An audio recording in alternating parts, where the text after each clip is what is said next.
nokuthi siyavumelana enkosini enkulu asebuhleni bamaNazaretha isigodi salapha ekhaya esiyembeni esiphethe nayo induna ubaba uGumede siphethe iguqa kanye nembuzi nesigodi sababa sasemachibini esikhona ubaba ifuna umthetho naso siphethe iguqa nembuzi okuzokhanda ezocela ngaso uxole enkosini ezocela ngalo ukuthi inkosi ibahlambulule ukuthi iyocela ngalo inkosi ukuthi ziyavuma ukuthi ngeke kuphinde kube khona ukulwa ekhona phakathi kwazo zizombili izigodi lezi inkosi yamakhosi.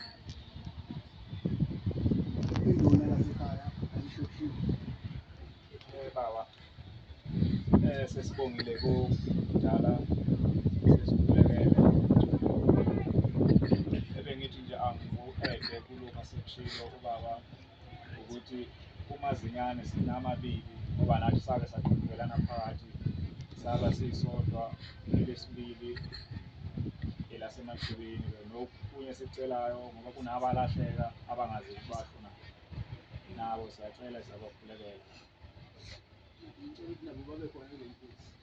Yeah. Nabo bagezele lokugezele. Yeah. Ba. Okunye ke bengicela kukhona ukumthokazanyana engicela uyawavunya uba akaphezulu.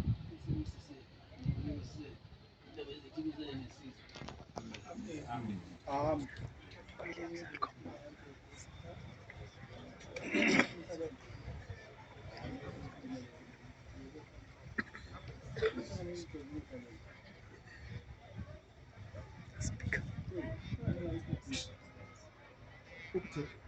Yes, betul. Maksudnya.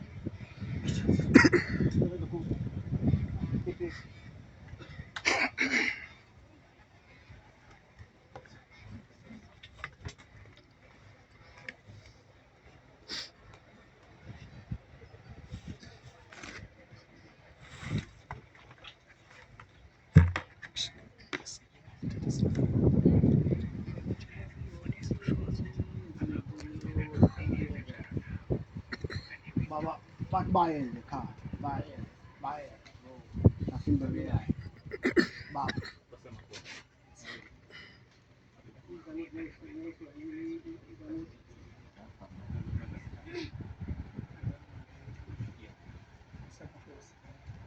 Kwenziwa kwamakhosi abelana nenyongo esigodi saseziyembeni nasasemachibini inyongo nezinjani zafakwa endishini akade nelodwa insizwa zakheza ngayo zonke ikhezi inkosi ezalana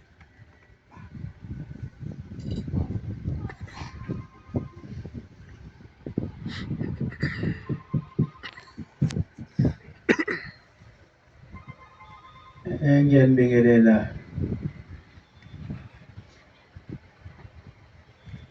bantwana bala esizweni sakaMkhwanazi.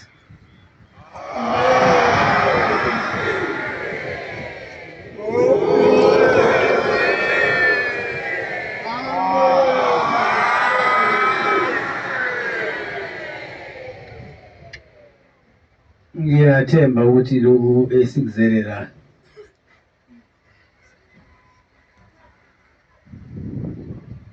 kwaba buhlungu enhliziyweni zabaningi mhla ukwenzeka, kepha namhlanje sizogeza inhliziyo zalabo bathola ubuhlungu ukuthi kusuka namhlanje ake benze ukuthi akaze kwenzeke lutho, niphinde niqale phansi nibe umuntu munye ngaphansi kobukhosi obodwa.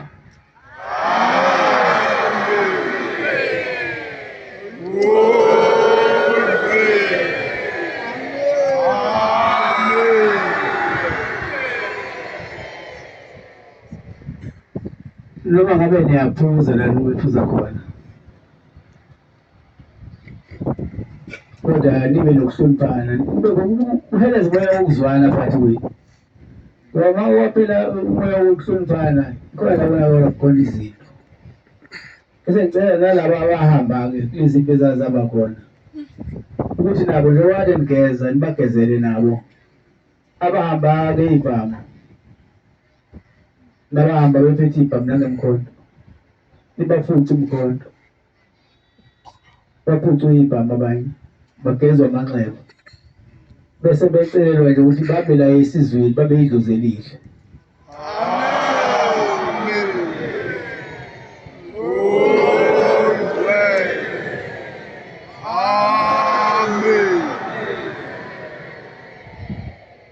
Kodwa-ke singakhuluma ukukhuluma ngomlomo ekwenzeni kuyibophezela nina ukuthi njengoba sila namhlanje thina sizokwenzani. Nani-ke iy'nhliziyo zenu nafisa inento esikhuluma ngayo ukuthi yenzeke. Kungabe kusakhona ukuchitha kwegazi okungenamsebenzi. Futhi akukho ukuchitha kwegazi okunomsebenzi ngaphandle kokuhlaba inkomo ngoba isukuyiwe umsebenzi. Uma ubulala omunye umuntu usadala olunye uchuku.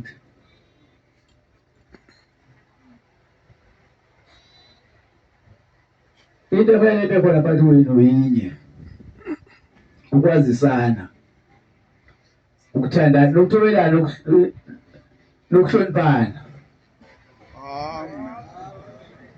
Ngoba ngale kwalezo zinto ukuthula lokhu kodwa makhona lezo zinto zonke kohlele kunokuthula esizweni.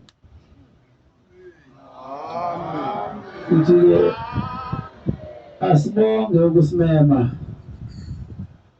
bantwana bobukhosi balawo kuMkhwanazi ukuba nathi sibe khona siyingxenye sifake sikufakayo ngoba namhlanje sifaka ukuthi kube nokuthula bese niqala-ke impilo entsha noma khona inxeba alibhandiswe lithole inxeba bese kuqhubeka impilo ezoqalwa manje ukuze nabazozalwa bangathi laba babulala ubani laba akuphele lokho bese kuqalwa into entsha empumelelweni. Inkosi ibusise.